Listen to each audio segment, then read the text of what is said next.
ዓለም ትኩረቱን በመካከለኛው ምስራቅ በተለይም በኢራንና በአሜሪካ ፍጥጫ ላይ ባደረገበት በዚህ ወቅት ፕሬዝዳንት ዶናልድ ትራምፕ ግን የካሪቢያን ሀገራትን እያስጨነቁ ይገኛሉ። ከዚህ ጋር ተያይዞም በአሁኑ ወቅት በካሪቢያን ቀጠና ውስጥ ትልቅ የጂኦፖለቲካዊ ውጥረት እየታየ ሲሆን ከቬኔዙዌላ ቀጥሎ የትራምፕ ጫና ሰለባ የሆነችው ተረኛ ሀገር ኩባ ሆናለች። ለበርካታ አስርተ ዓመታት የዘለቀው የአሜሪካና የኩባ ጠላትነት በፕሬዝዳንት ዶናልድ ትራምፕ ዳግም ወደ ስልጣን መምጣት እንዲሁም በቅርቡ በቬኔዙዌላ በተከሰቱ ክስተቶች ሳቢያ ወደ አዲስና አደገኛ ምዕራፍ ተሸጋግሯል። ዋሽንግተን በሃቫና ላይ የምታደርገውን የኢኮኖሚ እንዲሁም የፖለቲካ ጫና እያበረታች ነው።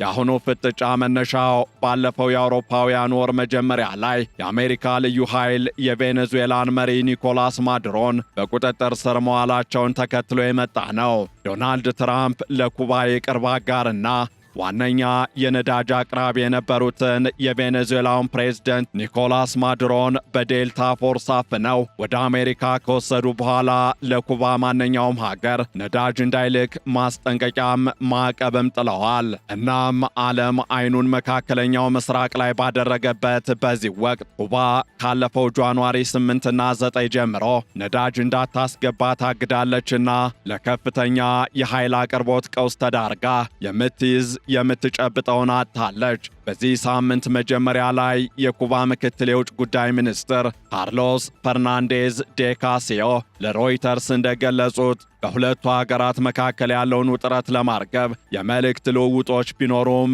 የግንኙነት ገና ወደ መደበኛ ውይይት አለማደጉን አጽንኦት ሰጠው ገልጸዋል። እናም ፕሬዝዳንት ዶናልድ ትራምፕ በኩባ ላይ የሚከተሉት ጠንካራ ጫና የመፍጠር ፖሊሲ ደሴቲቱን ለከፍተኛ ሰብአዊና ምጣኔ ሀብታዊ ቀውስ ዳርጓታል። በዕለቱ የኢትዮ ዴይሊ ዓለም አቀፍ ትንታኔ ዝግጅታችንም በኩባ ላይ በትራምፕ አስተዳደር የሚሰነዘሩ ክሶችን፣ የነዳጅ ማዕቀቡን ተጽዕኖ፣ የኩባን ዲፕሎማሲያዊ ጥረት እንዲሁም በሁለትዮሽ ግንኙነቱ ላይ የተደቀኑ ፈተናዎችን እንመለከታለን።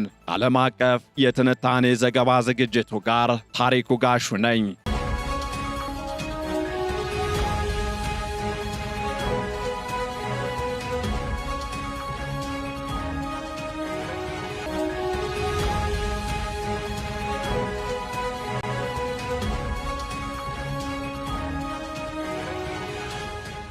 የአሜሪካው ፕሬዝዳንት ዶናልድ ትራምፕ ከጥቂት ቀናት በፊት ኩባን ያልተለመደና ልዩ የሆነ ብሔራዊ የደህንነት ስጋት ወይም አንዩዥዋል ኤንድ ኤክስትራኦርዲነሪ ናሽናል ትሬት በማለት መፈረጃቸው ለሁለቱ ሀገራት ግንኙነት መሻከር እንደ ዋና ምክንያትነት ይነሳል። ትራምፕ ኩባን ከሩሲያ ጋር በመሆን አሜሪካን ለመሰለል ትሰራለች፣ እንደ ሐማስና ሂዝቦላህ ያሉ ቡድኖችን እንዲሁም ኢራንን እንደ ጠላት ሳይሆን እንደ ወዳጅ ታያለች፣ መከተሚያቸውም ናት የሚሉ ክሶችን ሰንዝረዋል። ምንም እንኳን ለእነዚህ ክሶች የቀረበ ተጨባጭ ማስረጃ ባይኖርም ዋይት ሃውስ የኩባ አገዛዝ የኮሚኒስት ሐሳቦችን እንዲሁም አሰራሮችን በምዕራቡ ንፍቀ ክበብ በማስፋፋት የአሜሪካን የውጭ ፖሊሲ እየተፈታተነ ነው ሲል በይፋ አስታውቋል። ይህንን ተከትሎም ትራምፕ በኩባ ላይ የሚጣለው ማዕቀብ ተጠናክሮ እንዲቀጥልና ደሴቲቱ ከየትኛውም የዓለም ክፍል ነዳጅ እንዳታገኝ ለማድረግ የኃይል አቅርቦት ከበባ ወይም ኢነርጂ ሴጅ መጀመራቸውን አውጀዋል። ይህ የአሜሪካ የጫና ዘመቻ በተለይም በሜክሲኮ ላይ ያነጣጠረ ይመስላል። ሜክሲኮ ለኩባ በሰብአዊ እርዳታ መልክ ነዳጅ ስታቀርብ የቆየች ሀገር ብትሆንም ትራምፕ ግን ማንኛውም ለኩባ ነዳጅ የሚልክ ሀገር ከአሜሪካ ጋር ባለው የንግድ ልውውጥ ላይ ከፍተኛ የታሪፍ ቅጣት እንደሚጠብቀው ዝተዋል። ትራምፕ በማራላጎ በሰጡት መግለጫ ሜክሲኮ ለኩባ ነዳጅ መላኳን ታቆማለች በማለት የጫናውን ውጤታማነት ገልጸዋል። ይህ እርምጃ ቀድሞውኑ ከቬኔዙዌላ የሚመጣው ነዳጅ ተቋርጦባት ለነበረችው ኩባ ታላቅ መርዶ ሆኖም ይገኛል። በሃቫናና በሌሎች ከተሞች በቀን እስከ 20 ሰዓታት የሚደርስ የኤሌክትሪክ መቆራረጥ እየተከሰተ ሲሆን የትራንስፖርትና የምግብ አቅርቦትም በከፍተኛ ሁኔታ መስተጓጎሉ እየተገለጸ ነው። ኩባ በበኩሏ የአሜሪካን ክሶች የውሸት ክምር ስትል ውድቅ ያደረገች ሲሆን የኩባ የውጭ ጉዳይ ሚኒስቴር ባወጣው መግለጫ ኩባ የሽብርተኝነትን የገንዘብ ምንጭና ሕገወጥ የገንዘብ ዝውውርን ለመከላከል ዓለም አቀፍ ደንቦችን ታከብራለች። በግዛቷም ምንም አይነት የውጭ ወታደራዊ ወይም የደህንነት መሠረተ ልማት የለም ብለዋል።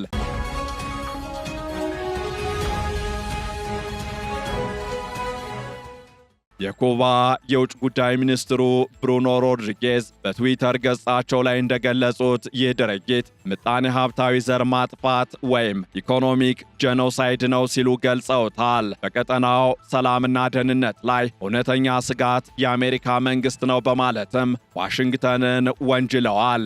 ይሁን እንጂ አሁን እየወጡ ያሉ መረጃዎች እንደሚጠቁሙት ኩባ ከዚህ ቀደም ከነበረው ጠንከር ያለ አቋሟ በመለሳለስ ለውይይት ዝግጁ መሆኗን እየገለጸች ነው። የኩባ ምክትል የውጭ ጉዳይ ሚኒስትር ካርሎስ ፈርናንዴዝ ዴ ካስቲዮ ለሮይተርስ በሰጡት ቃለ መጠይቅ አሜሪካ ጋር የመልእክት ልውውጥ አለን፣ ኤምባሲዎች አሉን፣ ግንኙነቶችም ነበሩ። ነገር ግን ገና የውይይት ጠረጴዛ ላይ ተቀምጠናል ማለት አንችልም ብለዋል። ዲፕሎማቱ አክለውም ኩባ ከባድ ትርጉም ያለውና ኃላፊነት የተሞላበት ውይይት ለማድረግ ዝግጁ መሆኗን ዋሽንግተን እንደምታውቅም ገልጸዋል።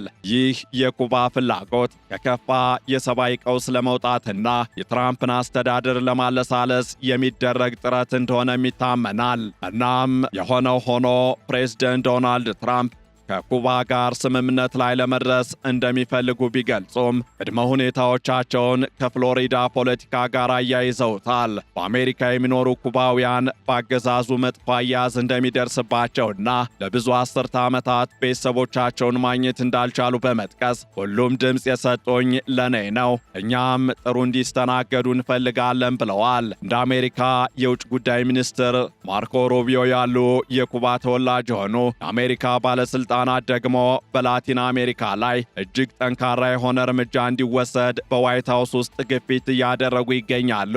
ከዚህ በተጨማሪም የፍሎሪዳ ተወካዮች የሆኑት ካርሎስ ጂሜኔዝ እንዲሁም ማሪዮ ዲያዝ ባላርት ወደ ኩባ የሚደረጉ የአየር በረራዎች እንዲቆሙና በአሜሪካ የሚኖሩ ኩባውያን ለቤተሰቦቻቸው የሚልኩት ገንዘብ ወይም ሬሚታንስ እንዲታገድ ለትራምፕ ጥያቄ አቅርበዋል።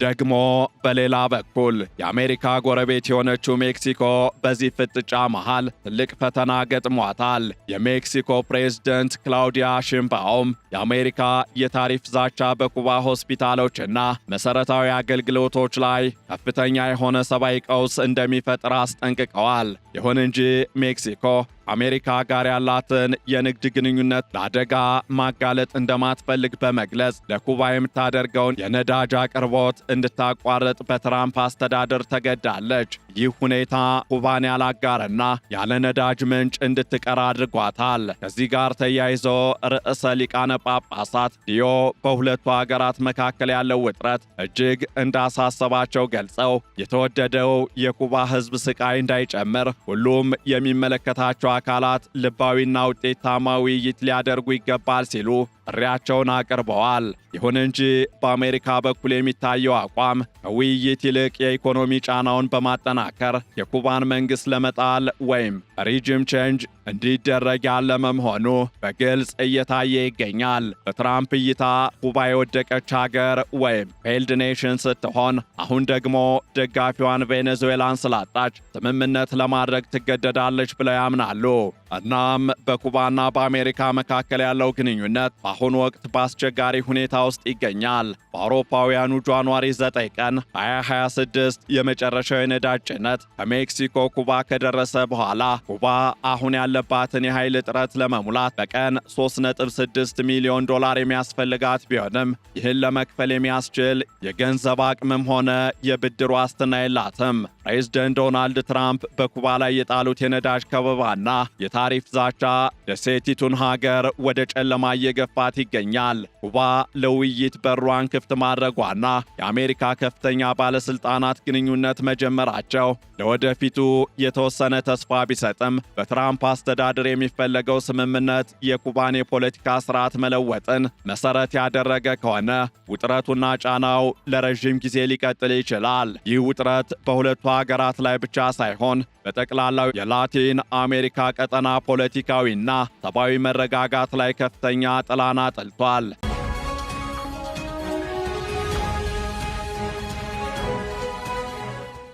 እናም የኩባና የአሜሪካ ግንኙነት አሁን የደረሰበት ደረጃ ከቀዝቃዛው ጦርነት ወዲህ ታይቶ የማይታወቅ የጫናና የፍጥጫ ወቅት ሆኗል። ትራምፕ ኩባን እንደ ብሔራዊ ስጋትነት በመፈረጅ ምጣኔ ሀብታዊ ከበባ እንዲደረግባት ሲያዘዙ፣ ኩባ ደግሞ ይህንኑ ድርጊት ምጣኔ ሀብታዊ ዘር ማጥፋት በማለት እየገለጸችው ትገኛለች። በሁለቱ ሀገራት መካከል ያለው የመልእክት ልውውጥ ወደ ይፋዊ የሰላም ንግግር ሊያመራ የሚችለው አሜሪካ የነዳጅ ከበባውን ስታረግብና ኩባ ደግሞ ለቀረቡባት የደህንነት ስጋቶች አጥጋቢ ምላሽ መስጠት ስትችል ብቻ ነው። እስከዚያው ድረስ ግን የኩባ ሕዝብ በመሠረታዊ አገልግሎቶች እጥረትና በጨለማ ውስጥ የሚቆይበት ጊዜ ረዥም ሊሆን እንደሚችል ይገመታል። የቀጠናው ሀገራት በተለይ ሜክሲኮ በአሜሪካ የታሪፍ ፖሊሲና በኩባ ሰብአዊ ፍላጎት መካከል ሚዛን ለመጠበቅ የሚከብድ ዲፕሎማሲ ሥራ ይጠብቃታል።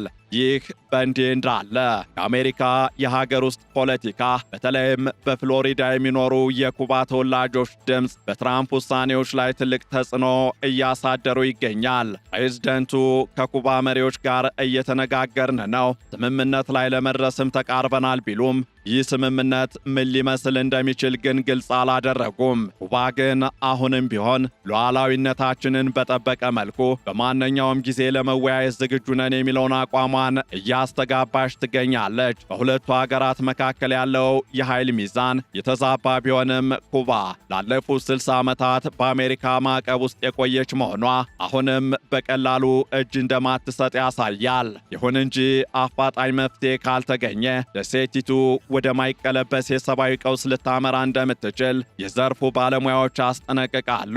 እናም እየወጡ ያሉ መረጃዎች እንደሚያሳዩት የኩባና የአሜሪካ ግንኙነት ከሁለትዮሽ ጉዳይ ባለፈ የላቲን አሜሪካን ቀጠናዊ ጂኦፖለቲካ የሚቀይር ክስተት መሆኑን ነው። በትራምፕ አስተዳደር የሚወሰዱት እርምጃዎች ኩባን ከዓለም አቀፉ የነዳጅ ገበያ በማቅለል የመንግሥት ለውጥ ለማምጣት የታለሙ ቢሆንም ውጤቱ ግን በንጹሐን ዜጎች ላይ የሚደርስ ስቃይ መሆኑ አያጠራጥርም። በቀጣይ ሳምንታት በሁለቱ ሀገራት መካከል የሚደረጉ ግንኙነቶች ለኩባ ሕዝብ የብርሃን ብስራትን ወይም የከፋ ጨለማ ጊዜን የሚወስኑ ይሆናሉ። ይህንን ዓለም አቀፍ ትንታኔ ስናዘጋጅ ቢቢሲ፣ አልጀዚራና ሮይተርስን በዋቢነት ተጠቅመናል።